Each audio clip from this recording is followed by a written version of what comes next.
kasama na po sa mga na-frozen or hinold na mga asset ay itong dating Senador Nancy Binay at Mayor ngayon ng Makati at dating Senate President Chis Escudero dahil sa di umano'y pagkakasangkot sa flood control scam matapos silang ituro at pangalanan ni dating Undersecretary Roberto Bernardo ng Department of Public Works and Highway na siyang boss, siyang amo ni Engineer Henry Alcantara ng DPWH.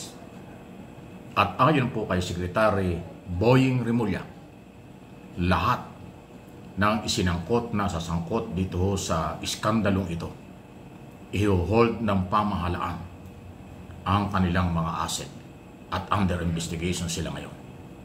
Kasama silang kakasuhan, kasama din pong ipinhold na ang kanilang mga asset.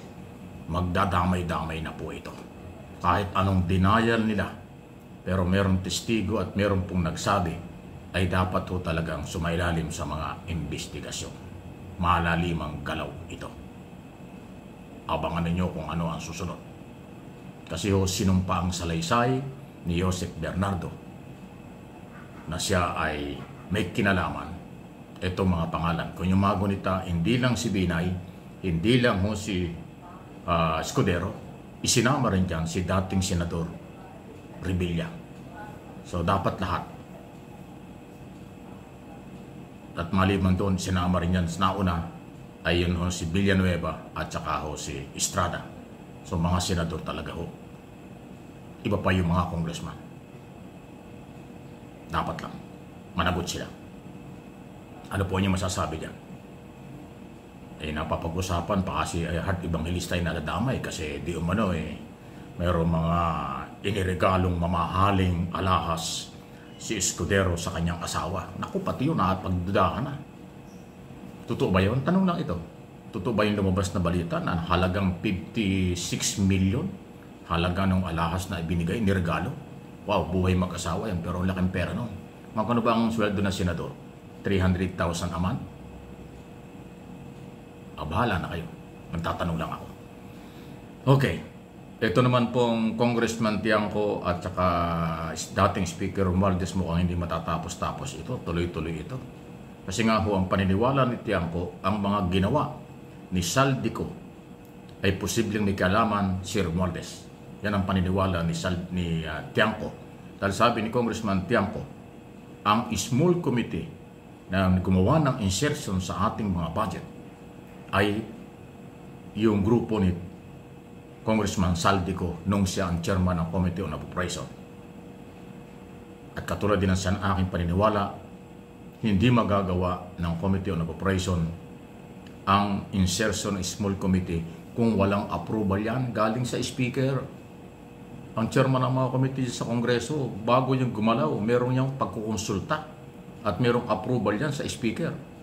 Kung gagawa yung mga yan ang hindi alam ng speaker, paano pa naging speaker yan? Paano pa naging boss yan dyan? So hindi ko sinabing sangkot sa katiwalian, pero hindi rin pwede namang paniwalaan natin si Saldico lang at kanyang kasamahan ang gumawa ng insertion o gumawa ng small committee na tinutukoy ni Congressman Toby Tiangco ng Navotas. Doon nagsimula ang insertion para lagyan ng pera ang unprogram sa yearly budget, especially ang budget ngayong 2025. Ang lupit, ano nga? So marami talagang lalabas na mga balita tungkol dyan sa isyong ito. Dahil yan ho yung kapangyarihan. Ang Kongreso kasi pagka mayroong proposed budget ang Malacanang every year, wala silang authority na magbawas o magdagdag ng total proposed budget. Katulad nitong pinag-uusapan for 2026 next year, 6.7 trillion. Walang karapatan ng Kongreso at Senado yan ibawasan o dagdagan. Pero yung realignment, doon sila. Pwede silang mag-realign ng budget. Tanggalan ng bilyon ng isang departamento, ilipat sa kabila. Tanggalan ng daang milyon yung isang opisina, ilagay sa kanilang mga sariling interest. Mga school building, farm to market road, flood control, paggawa ng tulay, paggawa ng highway, at kung ano-ano mga gustong ipagawa ng mga politiko.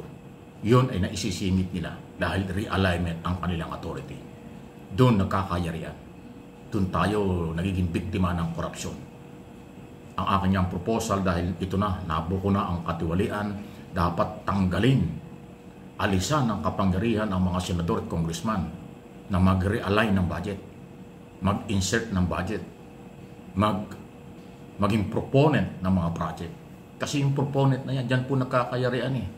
Pag tumawag yung congressman senador sa departamento, iyak yung departamento, ibibigay kahit na magkano. Takot maimbestigahan. Yung district engineer susunod lang, yung contractor susunod lang. Kaya nga nung ko pa sinabi, ang mastermind ng korupsyon, proponent. Sinong proponent? Mga politiko. Kasi yung mga taong under nila, susunod lang yan sa takot na baka maimbestigahan in aid of legislation. Dahil sila yung gumagawa ng budget, sila ang nakakapag-realign kung saan nila lalagay na papabor sa kanilang distrito. Uulitin ko, hindi lang sa Luzon itong korupsyon ito, all over the Philippines ito. Eh meron namang na-expose ng isang araw eh. Dating congressman, ngayon ay gobernador daw ng isang lugar sa Mindanao eh. Nakakalula yung mga luxury car nakita sa kanyang parking. Daan-daang milyon ang halaga, parking pa lang. Yung nakaparada, puro sports car. Wow! Yung pala'y contractor din.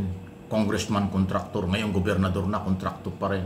Tapos yung iba pang kasamahang congressman sa kanilang distrito, sa kanilang probinsya, contractor. Yan nga po yung mabigat eh. Congressman ha, contractor pa. Eh, di ba?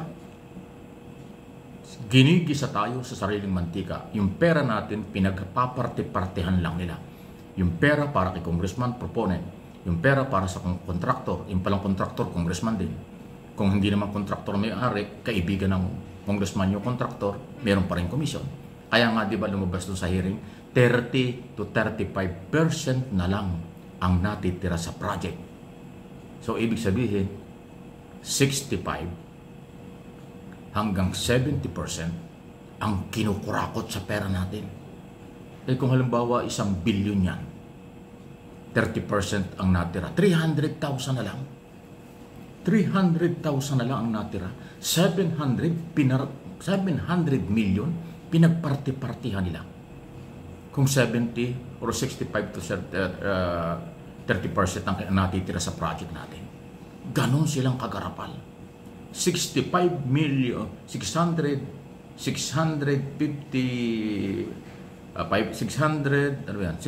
million to 700 million ang kinukurakot. Ay ilang project yan na ganun? Trilyon nga po yung project eh. Kulang pa sa mga ito ang makulong ng habang buhay pag napatunayan. Pero ngayon lahat nagdi-deny, lahat nagkuhugas kamay. Pero sa tingin ng taong bayan, guilty kayong lahat.